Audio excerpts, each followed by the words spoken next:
I left out the coconut oil. Okay.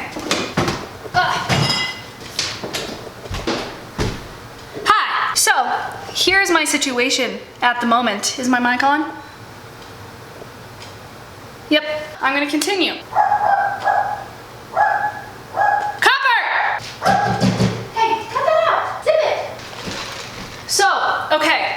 Okay, let me continue. My dogs are out there barking. Hi. So, the new Star Wars movie is showing tonight at a theater near you, at a theater near me, at 5:50. And the house is a little bit of a mess. So I thought, why don't I clean, be productive, and then go to a movie all by myself like an independent, strong woman. I'm gonna like clean in here a little bit, and then I'm gonna put on a hoodie, and then I'm gonna take you to the movie with me. I'll take some Snapchats, I'll Snapchat it. Yes, and then I'm not gonna illegally film the movie because I love Star Wars, and also I can't go back to jail. I'm also gonna try and juggle these oranges right now. Wait, how do you juggle? Oh no!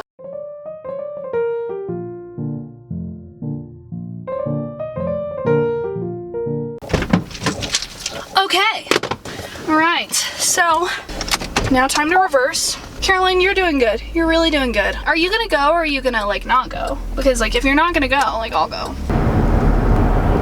Is it just me or did like everyone's parents tell them that this was illegal driving at nighttime? Because like right now I literally have like anxiety that I'm gonna get pulled over because someone's gonna see the light on in the car. I mean, I guess we'll find out. Hopefully I get it on camera and then I'll like set the record straight for everyone out there wondering if that's a real law or not.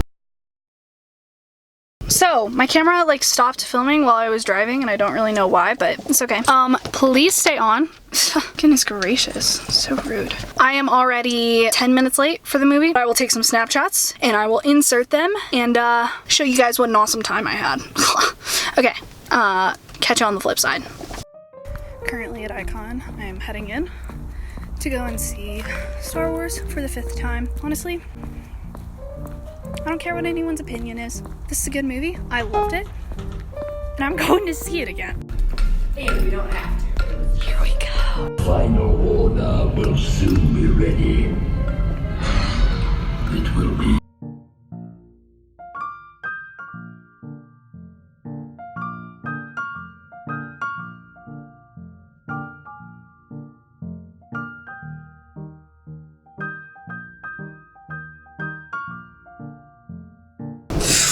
Okay, so that was an emotional roller coaster. I'm really in a different mood now than I was going into that movie. I can't imagine how all you people who like grew up with this feel.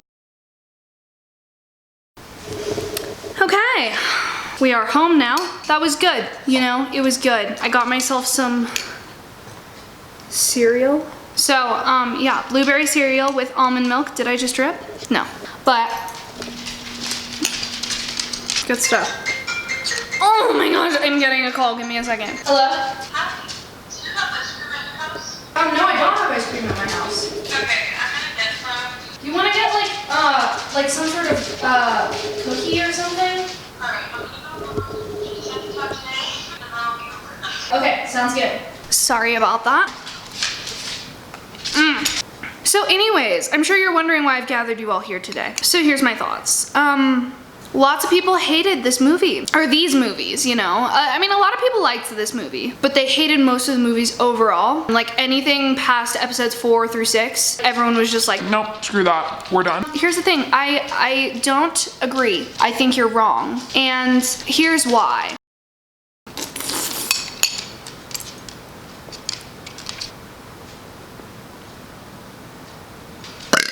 Oh my gosh, that took no effort. I'm just Amazing. I just want to talk about 3 main things that I've heard for why people don't like these movies. Number 1, a lot of people did not like what they did with the character of Luke Skywalker because he was kind of a prick. So like I get that, but here's the thing, it was realistic because he created the next Darth Vader, and he spent his entire life up until his dad died trying to find the good in his dad and trying to pull it out of him. And so like like, what would you do? He went into exile, he like ran away. And of course he didn't want to train any more Jedi because he was afraid of what he could do. Like, it makes sense, especially since he knew that Rey was Palpatine's granddaughter. Of course he didn't want to train her. And a bunch of people are like, why did they make Luke into a prick? Like, he's so awful now, and he's just annoying, and like, they should have kept his spirit and his soul in there. this is the real world. His spirit was crushed. So there's that one. I felt like it was realistic. I think it added like an extra level of emotion to the movie because this beloved character was now broken. And I think that just added so much depth into who Luke Skywalker was, because ultimately, like in the first few movies, he was pretty much like went from this whiny kid to this superhero, and that's all you got, you know? There was pain and emotion in it, but he went from kind of nothing to being this amazing guy. So I thought it was good that they really like dug deep into like what Luke Skywalker really would have been like in this situation. Number 2, a lot of people did not like the romantic situation with Kylo and Rey. I had a long conversation with a friend of mine about it, and he just said it wasn't necessary for them to have a romantic relationship. You know, like they could have just stayed friends at the end of the movie or just been like a brotherly, sisterly kind of thing, which I totally understand. However, the prophecy of Anakin Skywalker was that he was going to bring balance to the Force. And a lot of people thought that when he like turned good again, that was it, he brought balance to the Force, blah, blah, blah. Kylo and Rey were the ones who brought balance to the Force. But the prophecy was not incorrect, because it said that Anakin Skywalker would eventually bring balance to the Force. And technically, without Anakin Skywalker, there would have been no Leia and Luke, there would have been no Kylo Ren, and Kylo Ren was the one to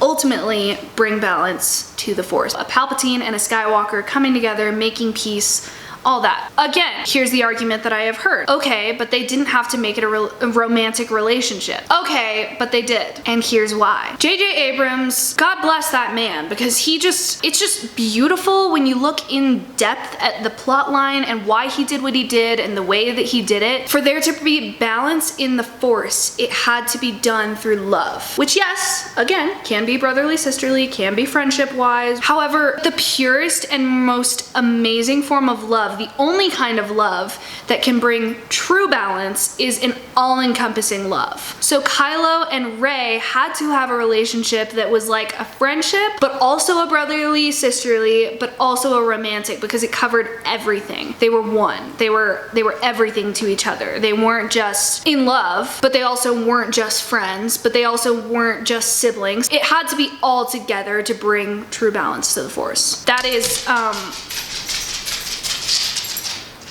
your feet are really loud. I love you. And that's something that's not even like my opinion. I like researched it to make sure, because my friend brought up a good point that it didn't have to be a romantic relationship. And so yeah, so there's that situation. Number 3, people got really annoyed that there were a lot of plot holes and loose ends to it. And the one big thing that I was hearing from like a couple of my friends was that we never found out what Finn had to tell Rey. Here's what I have to say about that. I think that was an excellent marketing scheme, because here's the situation. We're all talking about that. We're all theorizing about theorizing. I'm gonna go with that word. I don't know if it's a real word. But we're all sitting here like, oh, what did Finn have to say? Maybe it was this, maybe it was this, maybe it was this, maybe it was this, you know? That was genius. Because what J.J. Abrams did was he left it up to the imagination for the viewers to kind of decide, like, what was it that he had to tell Rey?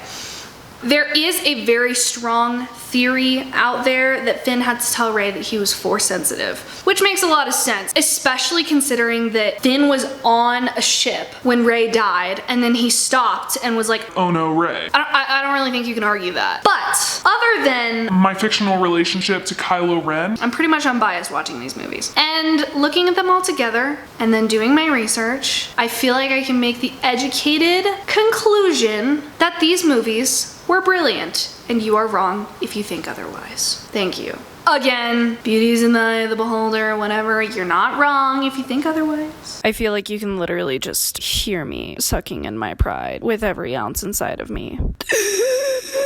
That sound, that is how I felt. But like, is right and wrong in the eye of the beholder too? Because if it is, then this eye is beholding you to be wrong. Yes. Overall, I had a stupendous night tonight. I highly, 10 out of 10, recommend, first of all, going to see Star Wars, but second of all, going to see it alone. There were some really annoying teenagers in there, but aside from that, great night, great vibe. I loved it. Yeah, 10 out of 10 would do again. Anyways, like, comment, subscribe, come back every Monday for a new video, all that stuff, and I will see you guys next week. Good luck, Charlie.